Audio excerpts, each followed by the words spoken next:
Hey guys, welcome back to CloudRaga. So in previous video we saw how to sort elements using comparator, and it was actually more about custom sorting.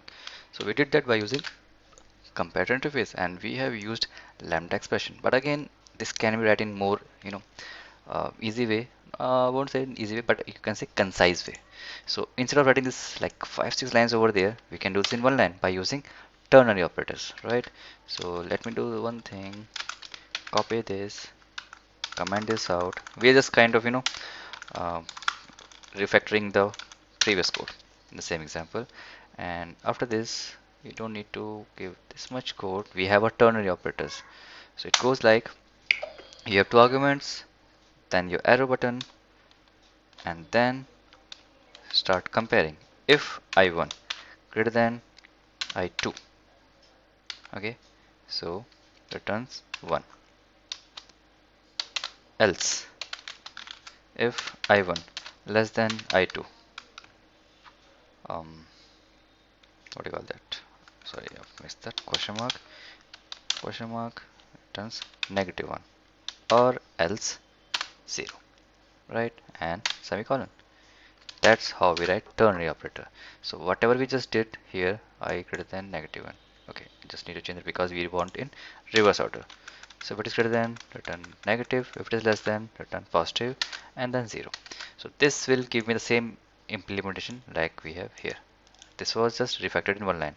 This is known as ternary operators. Okay, right click, run as application, and yep, we are getting the same output. Let's change some arguments so we can see actually. Let's say 90, or let's say 100. Okay, so I added some more elements here so we can see the impact. Yep, so 100, 90, then 10, 7, so on. And if it is a natural sorting order, so 0, 1 to 3 till 90 and 100. So that's how it works with ternary operators. Again, we can see it is just a one line code. So why have to waste one reference here? If it is going to be used multiple times, so you can reuse it in multiple places, that's fine. Then you can have it outside. But if you are 100% sure that this is not going to be used multiple times in this function, in this method, or in this file, better have this line taken from here.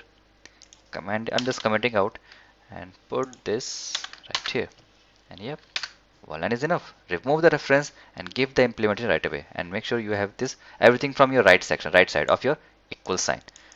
Don't just pick anything.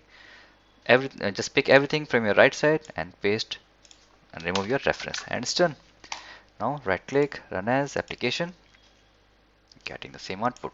So that's how we can with customize the the collection which have in primitive types.